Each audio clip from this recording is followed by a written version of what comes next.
Hi, this is James Miklos. It's good to be with you again today. This is my video blog just to talk to you a few minutes about how the spirit, mind, and body connect.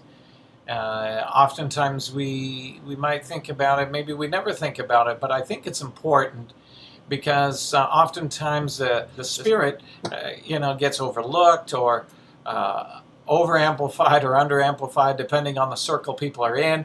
And sometimes people also just focus in on the mind, or if you want to call it the soul, that aspect of things, that the solution is all mental and emotional, and I think that that's also not a holistic approach. And then there's others that talk about the body, the human body, and how the human body itself appears to be the end-all and be-all of what's wrong with us. But I believe that it plays a major role in what we experience in life as well. So I just want to take a few minutes here today just to kind of talk to you about this. I've written in my blog at wordpress.com some of these issues, and I want to go into these issues a little bit today, particularly on the mind or soul, if you will. There is a saying that the great apostle Paul in the book of Romans said, a very interesting set of words. It says, "For what I'm doing, I do not understand. For what I will to do, that I do not practice. But what I hate, that's what I do." And so, in essence, it seems like he's talking about a duality. He's talking about a war inside of him. And he goes on to talk about this war on the inside of him. And I have many clients that come in and say to me, why is this happening to me? And I shouldn't be thinking this, and I should be over this by now. And really, that's the left brain talking to the right brain. The right brain is saying things like, I want to kill you, or I'm scared, or I'm really deeply saddened to the point I'm grieving and about something, and the images are coming up, and possibly of the past. And so this tends to be a painful thing. And at times, a confusing thing for people. They say, well, it happened to me 20 years ago. Why is it happening to me now? Well, life is very much like this. We're born with a backpack. And when, we'll say, trauma happens or neglect, certain developmental issues, they kind of add these stones into our backpack. And eventually one day, we can't carry it anymore. And that's where our mind overloads itself. And we have certain emotional reactions we don't want to have. A great example is the Vietnam War veterans who were particularly therapy resistant to their panic attacks that they would have, and their knee-jerk response. They'd hear, for example, the backfiring of an automobile, and they'd hit the deck. It's a dangerous thing when you're driving down the road and that happens and you're hitting the deck. And they would feel bad about this. Well, because it's got, through life's trauma, through life's experience, it has impacted them. I believe even on a spiritual level, something very traumatic has influenced the way they are. And so now the unconscious mind or spirit is really ill. And it overrides the rational part of the brain.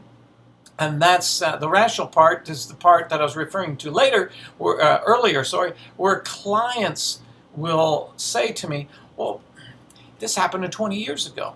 See, that's the rational brain, while the emotional brain is saying, I'm freaking out right now. I can't believe I'm feeling. You're feeling an overwhelming amount, and you're distressed maybe to the point that your sleep is disturbed. But oftentimes we don't understand this connection. And the connection is that the right brain is warring with the left brain, if you were. They're kind of in conflict with each other. And that's the problem with the conflict. Well, there's different therapies that have been developed, and I believe it's a God-given gift that they're available to us. And used in the right hands, that the qualified therapist is able to help people to work through some of their personal struggles and be able to bring about freedom. And, this is where we have what is called in psychotherapy negative cognition versus positive cognition. And maybe more in spiritual terms, we might call let's say the positive cognition like the truth, maybe like the truth that sets us free, which isn't simply a mental assent to it that, yes, I know I shouldn't be feeling this way, therefore I'm not, if it was only that simple. But most of the time it has to do with here all of a sudden you see something, hear something, smell something, and it triggers a response in you. And this response oftentimes, for people, I shouldn't say oftentimes, but at times is unpleasant. And, then that's when it begins to invade your everyday living. And it does for all of us to some degree, even though we may not be classified as having post-traumatic stress disorder, but we are still having struggles, maybe when we encounter certain people or certain situations or circumstances. And these things are the things that really begin to trouble us. And if we're not noticing what we're feeling, we're going to be blaming others. We're going to be blaming the world. We're going to be blaming the environment.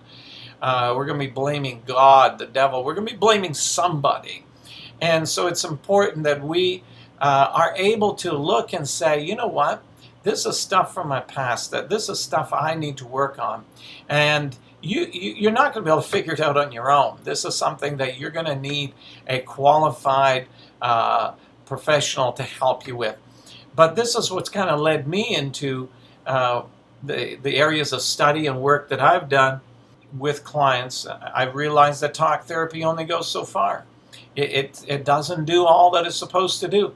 But I realized that just through some of my studies, really postgraduate, postdoctoral doctorate studies, that therapies such as EMDR, which is eye movement desensitization and reprocessing, which you can look up on my website, and I'll explain to you what that is, and ego state therapy, and there's also emotional freedom techniques and sensory-motor psychotherapy, and even using some traditional therapies that kind of assist in that, such as psychodynamic. And anyway, but it's this synergy of this if you will, in the hands of the therapist that's going to help you to process this through in your system.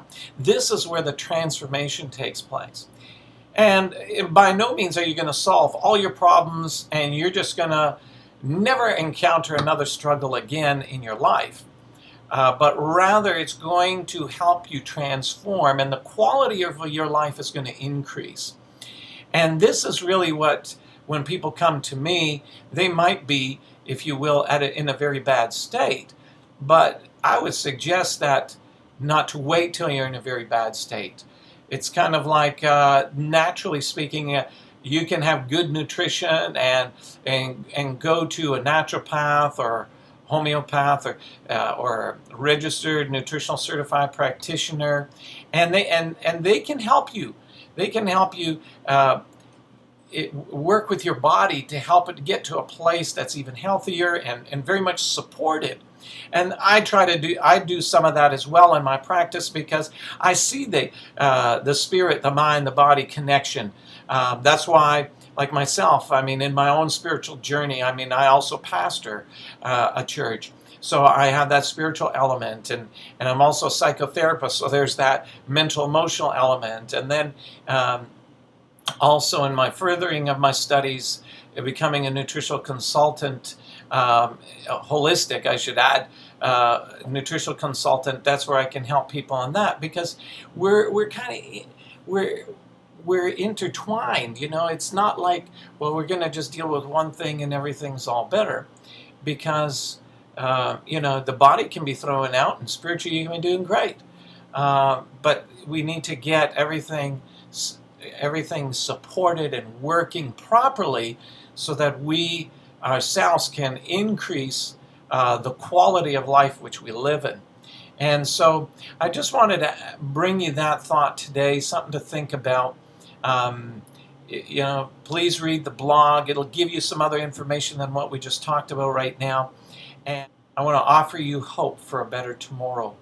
And that's really the desire of my heart towards you. Have a great day.